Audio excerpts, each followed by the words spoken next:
you. 1, 2, 3, 4, 5, 6, 7, 8, 9, 10. Stop. Yeah, still there, very, very low. 1, 2, 3, 4. Yeah. That could be part of the electrical system. Okay. This is a backup. Oh yeah, it's much worse when you move it as well. So we've There's got so much interference. You won't do that because it'll be on him, but let's do this is a backup. So basically, one of the lectern mics, and then that's backup. You say it gets worse as opposed to get to the Yeah, mics. yeah. So if you keep wearing it by the mics, it's going to be really No, bad. they'll be on. It'll be off. They'll be completely off. Matt, do you want me to use one of my mics when you can stand and watch it and we'll turn the camera off as soon as we finish? No, we're not. How does everyone else? Yeah. But then it fails, at least you've got the head on. It's a backup. Well, we've got 2 backups. So we're going to use one lectern mic. Yeah. That fails, and we've got the other, and then there's the lapel. Oh, sure. Yeah. Thank you. Is everyone ready? Because we'll bring up the rest of the media shortly. Yeah. Just they've got the mics, haven't they? Quite near everything now. Not need to get that turned back on. I think the mics are off.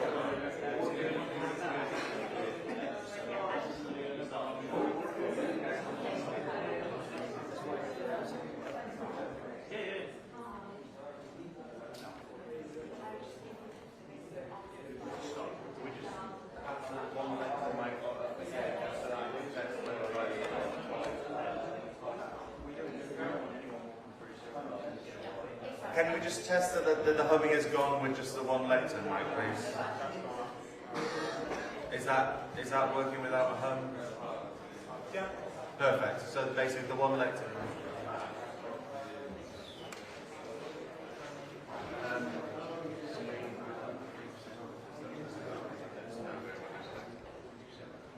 The line selected. Front row chair. Sorry, I'm looking at it.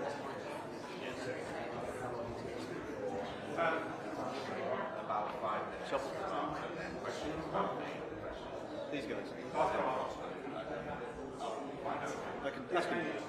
I'm working on the basis. Just leave it on the whole, yeah, my mic on. You just leave it on. Don't turn it off, please. Always on now, yeah. On. Thank you. No, just that one lecture mic.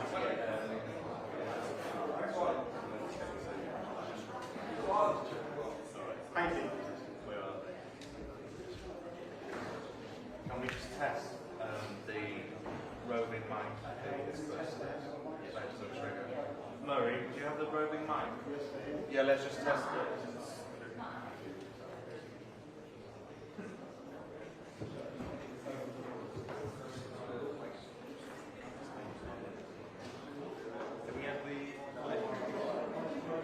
Can we have the roving mics on so that basically we can test? Okay. Asking you a question, asking you a question, asking you a question. Fine. I'm asking you a question, asking you a question, asking you a question, asking you a question. But then, Asking you a question, asking you a question, asking you a question, asking you a question, asking you a question, asking you a question, asking you a question, that's triggering. asking you a question.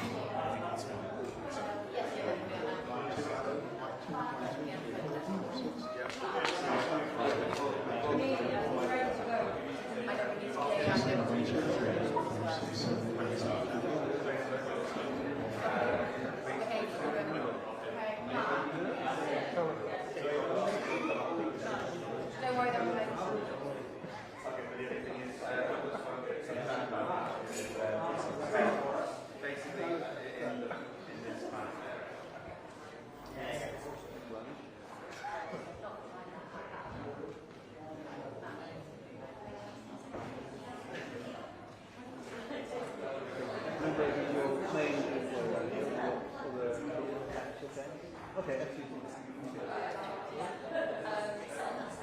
so lots of businessmen and shiny tables. Yes. People drinking coffee, standing around in business.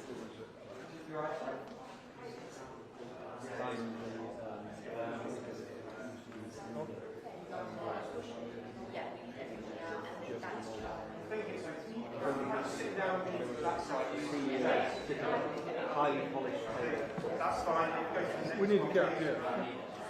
Why do you think they're filling it in with? No, we would like to have a The gap. next one. The orange one is actually alright. Needs your. Yeah, great.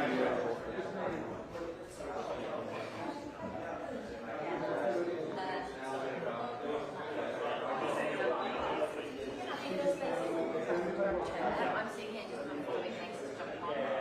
So you'll need to move around the room if you've got not go further than the front row. So don't go behind. So afterwards? No, during you can move around. Okay. But don't go beyond the front row chair. Okay, sure. Thank you.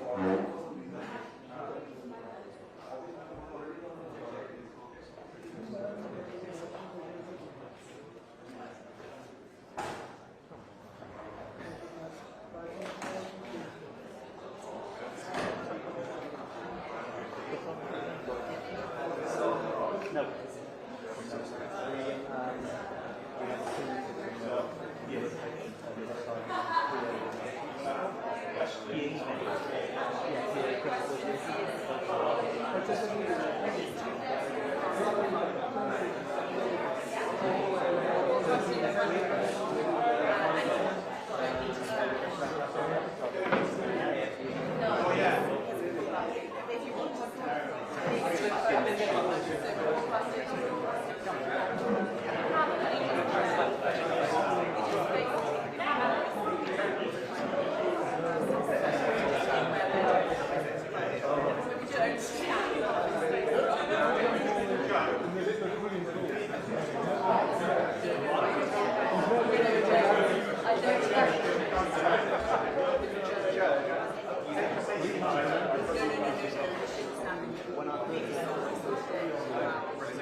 Are we happy? Yeah, it's fine.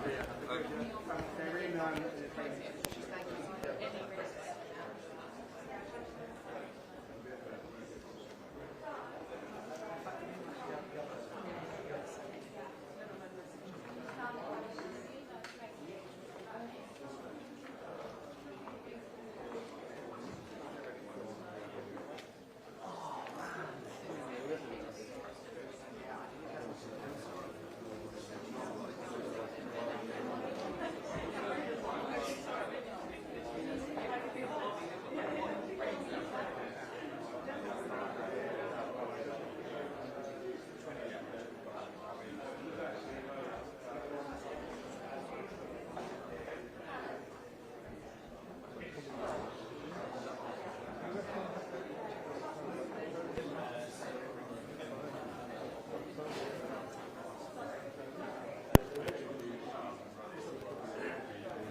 very careful when we do.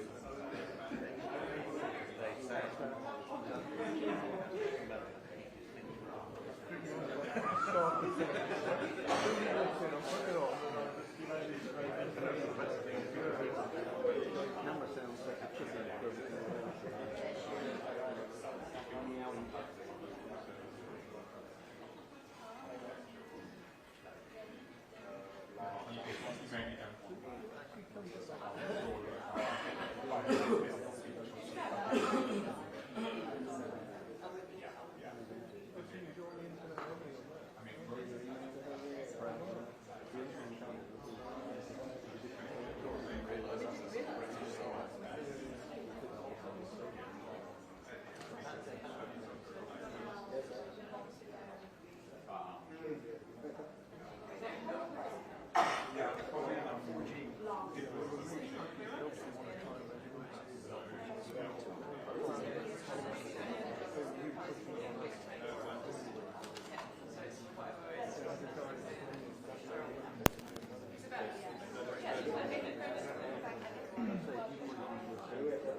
Good afternoon. Back in July, together with Prime Minister Modi, I signed the historic UK-India Comprehensive Economic and Trade Agreement. It's a huge deal for the United Kingdom, the most ambitious trade deal India has ever done. And like our deals with the US and the EU, people said it would never happen. They said it couldn't be done. But we did it, because this government's approach, outward-facing, proud, and determined to deliver for Britain. And as a result, we're opening up new opportunities in India for British businesses. opportunities that other countries simply do not have. It has given us a unique edge. So I've come here this week, leading our biggest trade delegation to India ever, to follow through on this deal. That means 126 CEOs, tech entrepreneurs, SMEs, vice-chancellors, sports and cultural leaders, all here with me to seize the incredible benefits that this deal offers to the British people. The opportunity is clear. Just look at the sheer scale of India, the world's largest democracy, on track to become the third largest economy by 2028, an economic superpower in the making. And we, the UK, are perfectly placed to be partners on that journey. We want to build the sectors and the skills of the future together. So this trade deal is a launchpad to boost British leadership in everything from tech to life sciences to renewable energy and much more beyond that.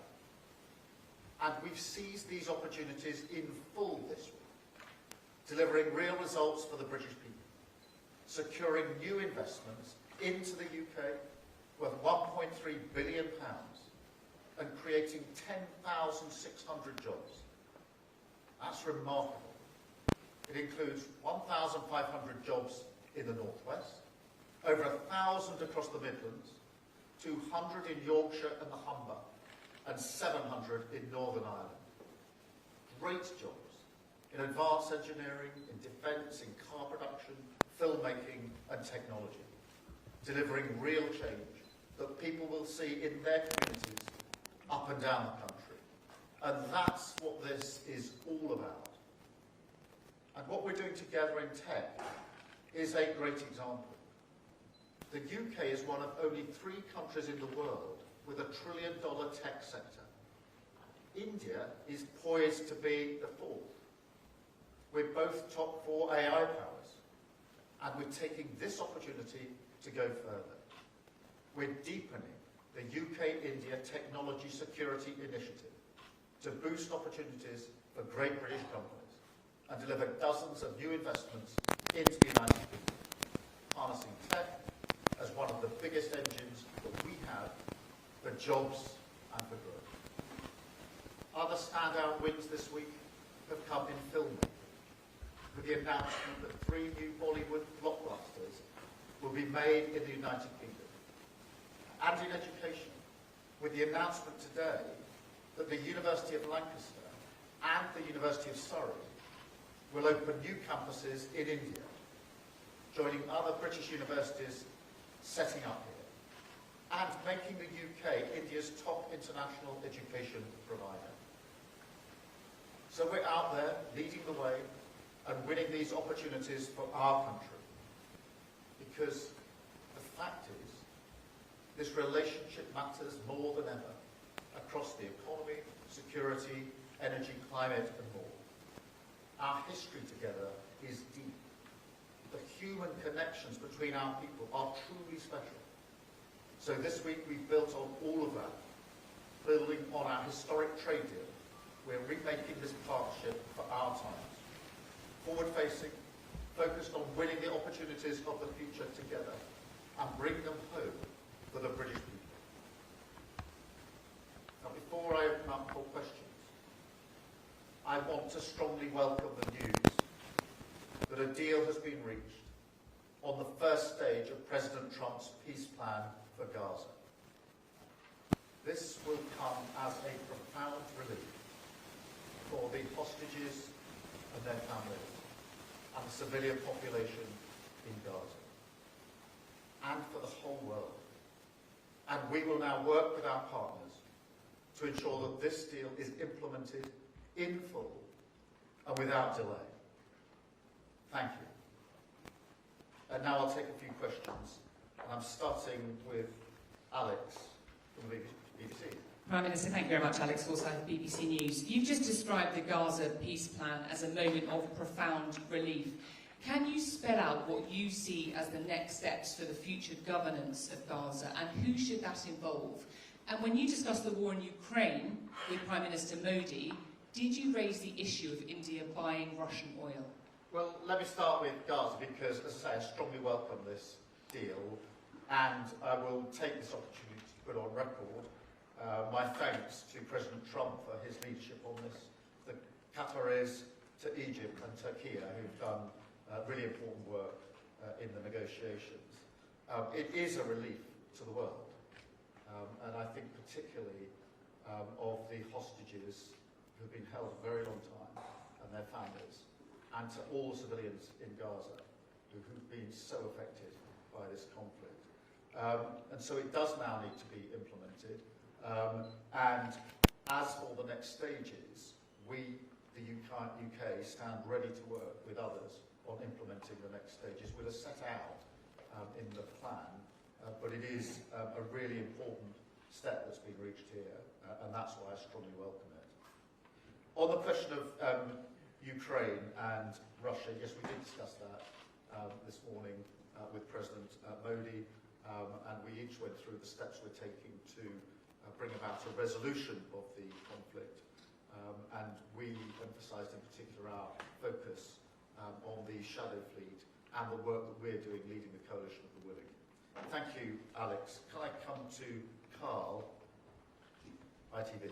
Thank you, Prime Minister. Can I push you on that just a little bit? Did you ask the Indian Prime Minister to stop buying Russian oil and stop funding Russia's war machine in Ukraine? And separately, did you raise the issue of British man Jagtar Singh Johal? What did you ask and what was the response? So on the first question of Russia-Ukraine, we did discuss this and looked particularly at the outcome that we both want. So Prime Minister Modi and myself, the focus on ending this conflict and the various steps that could be taken to that end. And that was a wide-ranging discussion, but we did set out the steps that we are taking in relation to energy, particularly on the shadow fleet, and the work of the Coalition of the Willing. On the consular cases, yes, we did raise the consular cases.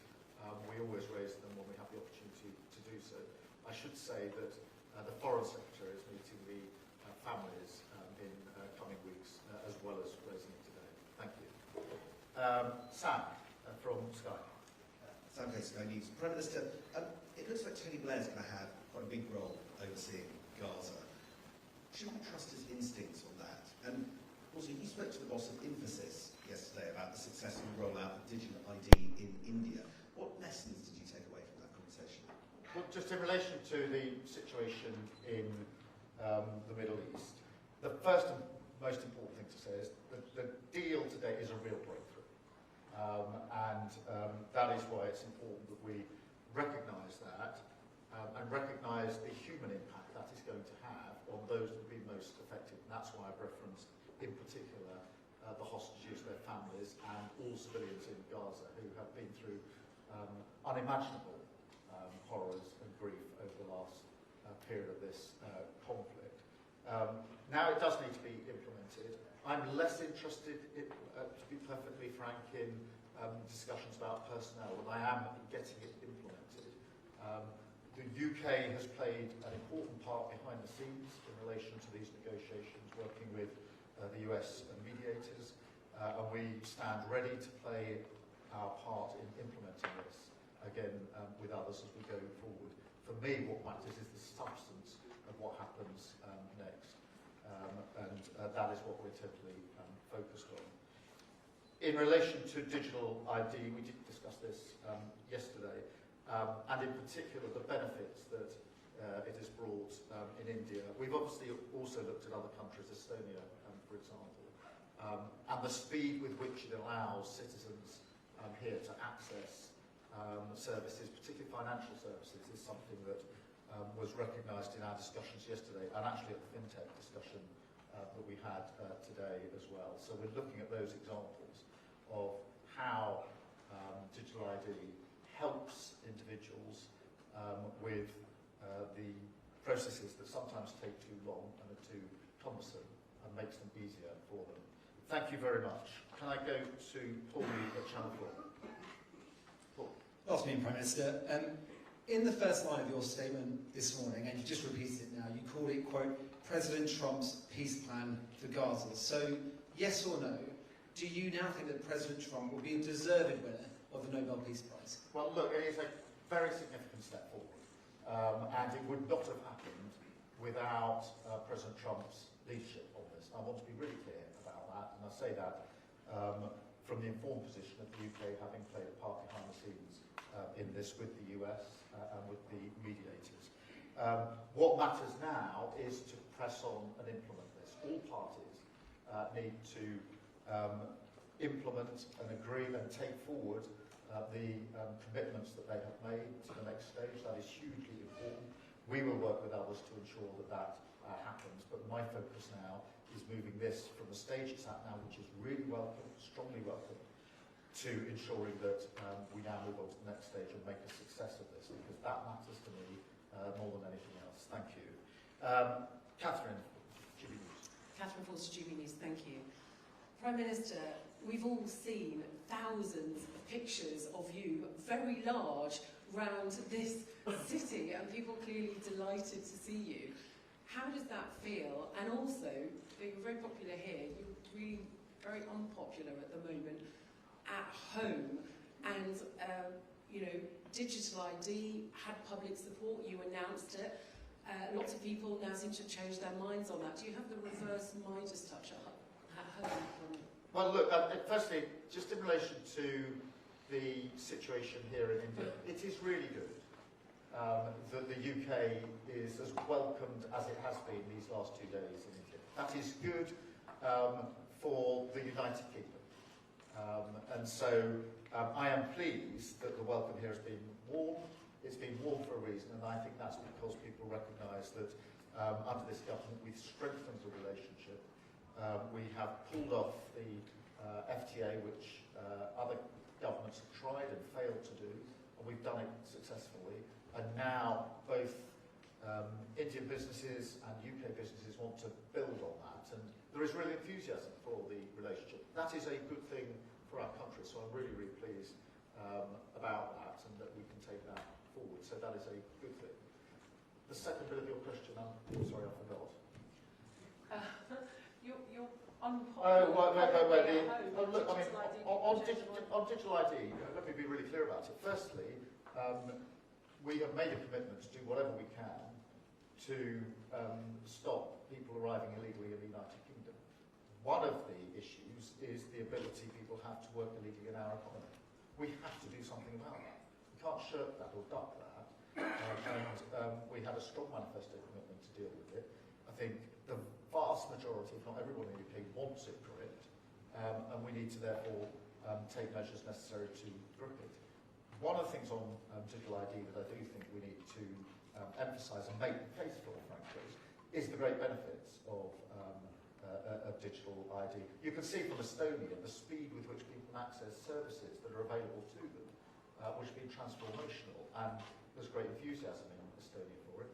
Here in India, I think it's 1 billion people have digital ID. It's been taken up on a voluntary basis in huge numbers, not least because it means that you can access your own money, make payments so much more easily than is available with others. So I think now we need to go out and make that case of the huge benefits that this will bring. There needs to be a national debate about it, and I think that the more people see the benefits that come with this, the more, as has happened in other countries, people say, that will make my life easier, and therefore I want to get on with it.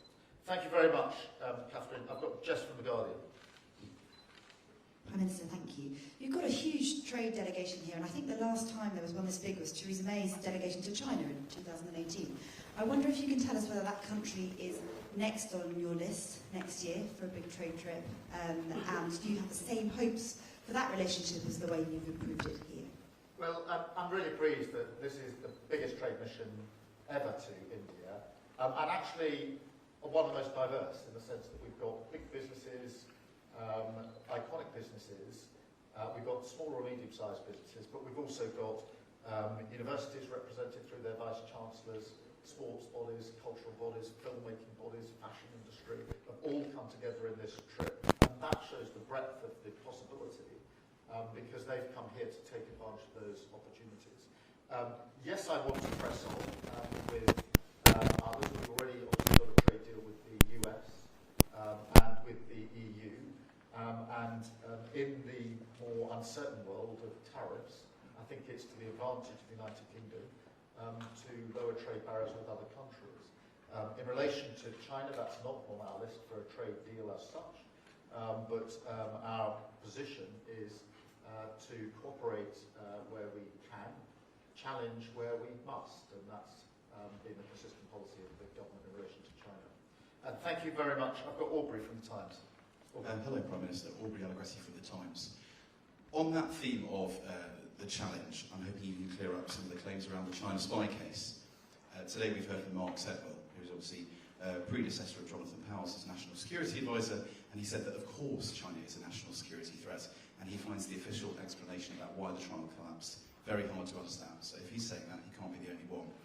Can you say categorically whether any minister or Jonathan Powell was involved in the decision not to provide the CPS with evidence that at the time the offences were alleged to have taken place, China represented a threat to national security?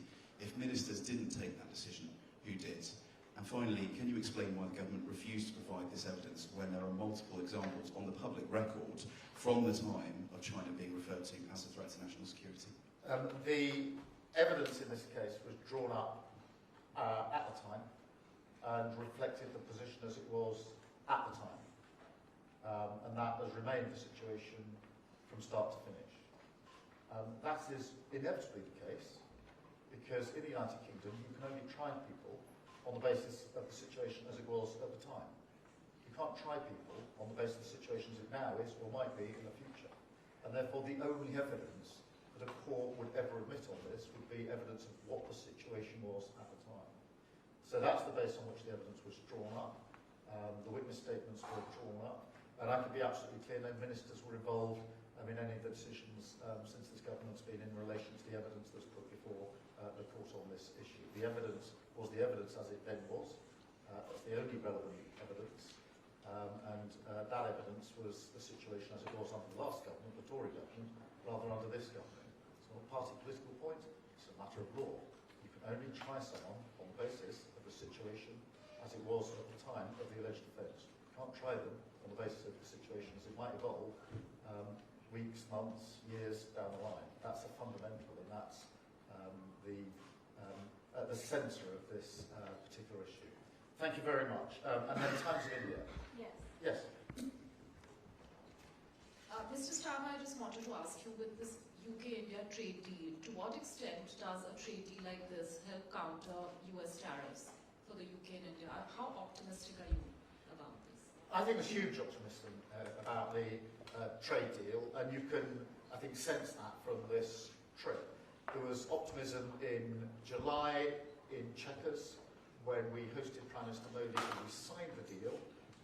There's just as much optimism here with businesses already taking advantage of the new spirit, if you like, that's been brought about by the trade deal, because the trade deal is still to be implemented, which we're going to do at speed, but already it's opened up new opportunities and new confidence.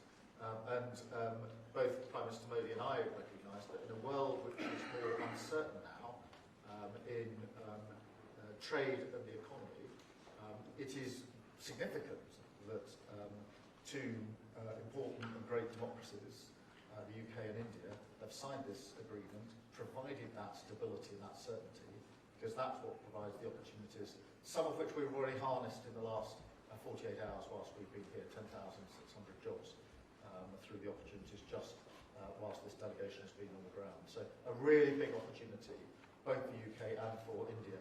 And in a sense, that's not just what I'm saying and the Prime Minister is saying here, it's what businesses are saying, it's the discussions they're having, it's what cultural institutions are saying, it's what the universities are saying. They see this as deeply significant in an uncertain world, and they're right about that. Thank you very much.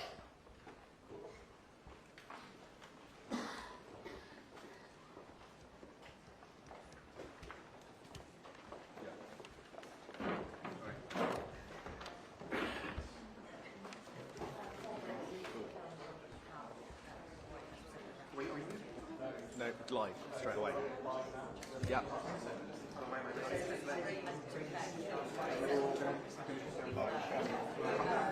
I mean, I can grab a chair.